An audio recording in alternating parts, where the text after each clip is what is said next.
Il y avait une fois un type, il est monté sur une pèse-personne. Une balance. Sur une balance. Et il avait son ventre qui ressortait un peu. Il essayait de rentrer le ventre comme ça. Sa femme me dit, mais qu'est-ce que tu es en train de faire? Ça sert à rien, tu crois que le poids il va changer parce que tu rentres ton ventre? Il lui dit, mais non, mais tu comprends pas que j'arrive même pas à regarder l'écran, le poids? Alors des fois, il y a des gens qui nous rentrent dedans, il y a des gens qui nous font des remarques, il y a des gens qui se comportent avec nous d'une certaine façon qui n'est pas correcte. Et nous, automatiquement, on se vexe, on n'est pas bien, on s'énerve. Il faut savoir quelque chose. Il faut être dans la vie comme une éponge. Une éponge, tu la prends, c'est un beau carré comme ça, bien grosse. Tu la serres dans tes mains, elle se serre, elle prend la forme de ta main.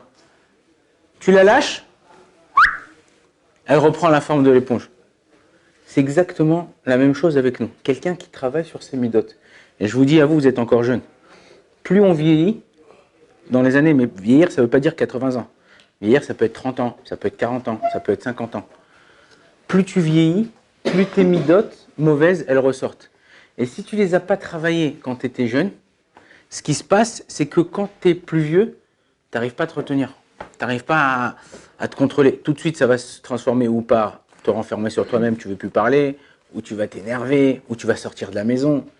Ça montre, ça prouve un manque de travail de midot. Alors, quand on est comme ça en communauté avec vous, à la yeshiva, ou dans un boulot, quoi, bon, le mec, tu lui parles 10-15 minutes par jour, le soir dans la chambre, le matin quand tu te lèves, c'est tout.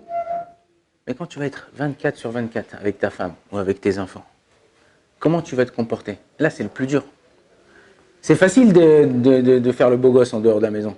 Ouais, c'est facile. Ouais, je suis gentil, je suis marrant, je suis souriant, je suis truc. Et quand tu es à la maison, tu es mchon neuf, tu parles pas, tu t'énerves, tu cries, tu casses. Et hier, pourquoi je vous dis ça? Parce que hier, j'étais chez quelqu'un.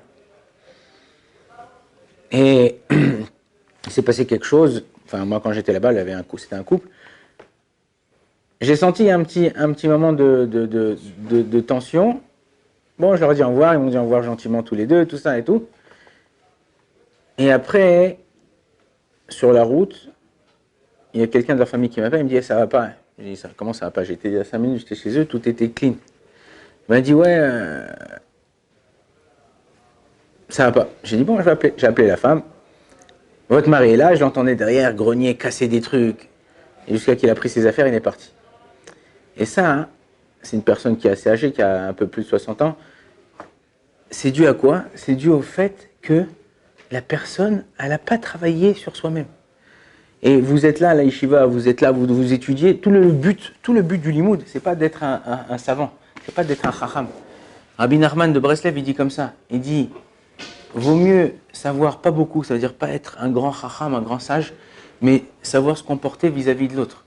Et il dit, plus une personne a l'esprit léger, ok, plus il faut la respecter parce que chez elle, ce kavod là, il joue. Et en fait, c'est ça, c'est que... C'est quoi la différence entre quelqu'un qui a écrit 10 pages de Gemara et quelqu'un qui a étudié qu'une demi-page? C'est la connaissance. Mais au niveau des midot, il y a Choliot que celui qui a étudié une demi-page de Gemara, il se comporte beaucoup mieux que quelqu'un qui toute la journée étudie. Pourquoi? Parce que derech eretz kadmon la Torah, avant d'étudier, avant de savoir comment te comporter, il faut savoir comment te comporter avec les gens. Et ça s'étudie. Ça, c'est pas inné. Vous dire, ouais, mais moi je connais mon grand-père, il a jamais étudié de sa vie.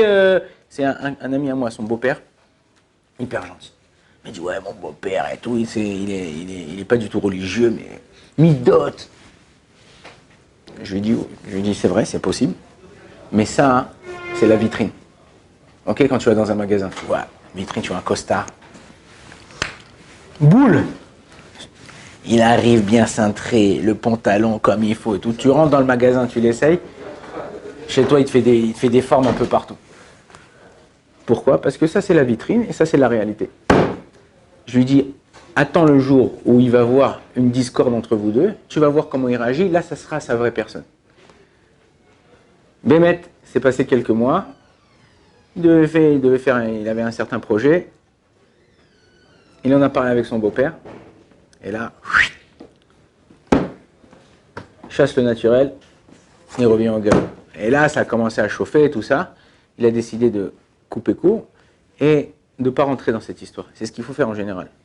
Ou tu es sophègue, ou tu absorbes comme l'éponge, tu les sors, tu fais sortir tout le mauvais, et après, tu reviens comme tu étais avant.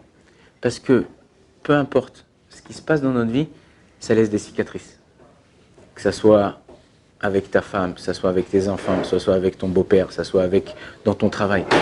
Tout ce qu'un homme peut faire, en bien ou en mal, ça laisse un rochem. Ok, peu importe, regarde. On dit qu'on va faire cet après-midi une Seudat Hodaya ici. Ok, on fait une Seudat Hodaya, la table elle est propre, elle est nickel, chacun il apporte son assiette, on mange. Même si on n'a pas sali, il va rester une petite tache d'huile, une petite auréole de quelque chose. Et ça, cette auréole, c'est quoi dans notre gouffre, dans notre neshama, dans notre corps? C'est ce qui s'est passé dans notre vie. Alors, on peut s'en débarrasser. Comment on s'en débarrasse? Quand tu ne prends pas les choses à cœur et quand tu essayes de travailler sur tes midotes. Parce que quand tu dis, mais attends, 2 secondes, qu'est-ce qu'il m'a dit? Qu'est-ce qu'il m'a fait? Il m'a fait à moi. En vérité, c'est lui qui m'a envoyé cette personne devant moi pour essayer de travailler sur moi-même. Et moi, j'ai réussi mon contrôle, j'ai pas réussi mon contrôle. Il y a quelqu'un qui disait comme ça. Il dit, dans ta vie, sur le chemin de ta vie, il y a des pierres. À toi de décider est-ce que tu en fais un mur ou est-ce que tu en fais un pont. Tu as compris? C'est-à-dire que toi, tu décides si les obstacles qu'il y a dans ta vie, tu vas dire ah, encore un obstacle, tu ne peux plus avancer. Ou tu dis, tu sais quoi, un obstacle, je l'utilise, tac. Je l'utilise, tac, tac, tac, tac. Et tu vas l'utiliser comme un pont pour pouvoir continuer ta vie. Et c'est ça le but. C'est ça le but du limoud à Moussar, de l'étude du Moussar. Il ne faut pas passer un jour sans avoir au moins 5 minutes. Alors vous n'avez pas le temps, vous étudiez, vous avez des mariages, vous avez des trucs, vous voyagez en France. Hein. Moi, souvent, quand je suis dans l'avion, à part parler avec les gens qui sont à côté de moi, tout le temps, j'ai un petit livre, hop, au moins que je sais que... Truc. Alors, le SOD, le secret, c'est quoi? Ne prends pas 10 livres. Parce que quand tu prends, je vais étudier, ouais, je vais étudier le Mishnah, je vais faire Mishnah Brura, je vais faire ça. Tu as pris 4 livres, pendant un mois, tu as ouvert un demi-livre. Ouais ou pas? Non? Tu prends un seul livre. Ah, mais lequel? Je ne sais pas lequel choisir. Un seul. Et celui-là, à chaque fois que tu as du temps, tu l'ouvres, tu l'ouvres. Et ben, tu verras qu'à la fin de tes vacances, ou à la fin de trucs, tu auras fait la moitié du livre. Pourquoi? Parce que tu n'es pas mes boules-balles. Tu n'es pas perdu dans ce que tu fais. Et en vérité, c'est ça. Utilisez chaque chose qui vous arrive dans votre vie pour pouvoir avancer, pour pouvoir progresser, pour pouvoir vous améliorer. Quand vous vous marierez, ce que vos enfants, ils hériteront de vous, ça sera ce bon côté-là. Pourquoi? Parce que vous êtes en situation de travail, d'alia. Et de la même façon qu'un type qui a les yeux bleus, ça vient des gènes de son père ou de sa mère. Ouais. Voilà, il y a des gènes, ça vient des gènes de la famille. La même chose, les traits de caractère que tu as, ça vient des gènes de ton père, de ta mère, ou de ton grand-père ou de ta mère. Baruch Adonai L'Olam, amen, amen.